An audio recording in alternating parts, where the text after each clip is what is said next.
بنگلاديش د پاکستان سره د سیریز نه انکار کړی دی. بنگلاديش سکیورټي ایشو پاکستان ته راوړاندې کړی دا چې د ستاسو په وطن کې سکیورټي ایشو دا موږ سیریز ته نه درځو. دا خبره زه نه کوم چې دا د انډیا میډیا باندې دا خبره سوروزو داسې زیرګرد شته چې دا خبره ډیره زیاته وایرل کړې ده چې بنگلاديش د پاکستان نه د سکیورټي ایشو کلیرنس غواړي. تاسو له معلومه چې د بنگلاديش او د پاکستان ټیسټ سیریز را روان دی. تقریبا 21 تاریخ نه 21 اگست نه به لومړنی ټیسټ میچ شروع کیږي. نو دې حواله سره اوس د انډیا میډیا چې کومه دا یو غټه پراپګاندا روانه کړې ده. اصل مقصد په بیک اینډ باندې دا دی چې د پاکستان نه د چیمپئن ټرافي هوسټینګ ختم کړل شي یا پاکستان نه هوسټینګ د پاکستان سره او د چیمپئن ټرافي میچز د پاکستان کې نه کیږي بلکې نیوټرل وینیو باندې وشي. راځو مکمل تفصیل طرف لچایا دی کې حقیقت شته کنه بنگلاديش ریشاده پاکستان نه سکیورټي کلیرنس غوښته دی یا سکیورټي ایشو را مخې کړی ده. په دې باندې تفصیلا خبره کوو ځکه دا خبره په انډیا میډیا باندې ډیره زیاته زیرګرد شته. چې ټول نه پهله در سره خبره کلیر کم په 17 اگست باندې په 19 اگست باندې به د بنگلاديش ټیم پاکستان ته راځي او په 21 اگست باندې به لومړنی ټیسټ میچ شروع کیږي. یو څو ورځې مخکې یو فیک نیوز د بنگلاديش د پیجز نه یا د بنگلاديش چې کوم کرکټ افیشل پیج نه دی په هغې نه خو د بنگلاديش د بورډ یو سورس یې ورکړی چې هغه پاکستان نه سکیورټي غوښتې ده چې د ستاسو په وطن کې سکیورټي ایشو ده او موږ سیریز ته نه درځو.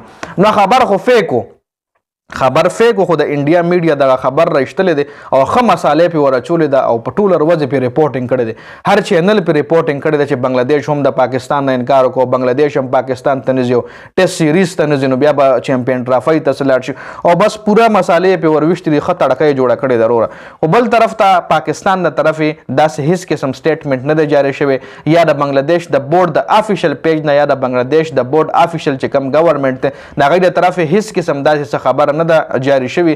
بنگلاديش په پاکستان ته راځي سیریز به باقاعده شروع کیږي. ډیر زر به په 17 تاریخ باندې به بنگلاديش ټیم پاکستان ته راورسي. بل د پاکستان سکواډ چې کوم دی به هم ورځ دوه کې اناونس کیږي د ټیسټ سیریز دپاره. کپتان شان مسعود دی، بابر اعظم به پکې وي که نه، شاهین به وي که نه، دا به راتلونکي سکواډ کې پته لګي. خو سکواډ چې کوم دی هغه په دې وجه فلحال لا لیټ ته چې د پاکستان کرکټ بورډ عهدې چې کومې دي هله کمپلیټلی ډیسایډ شوي نه دي. وسیم اکرم ته هم د سی ای او چیف ایگزیکټیو افیسر عهده محسن نقوي آفر کړی ده خو وسیم اکرم ته انکار کړی دی. په څه وجه انکار نه دی کړی په هغې باندې به نیکسټ ویلاګ انشاءالله زه کمپلیټ تاسو سره جوړوم.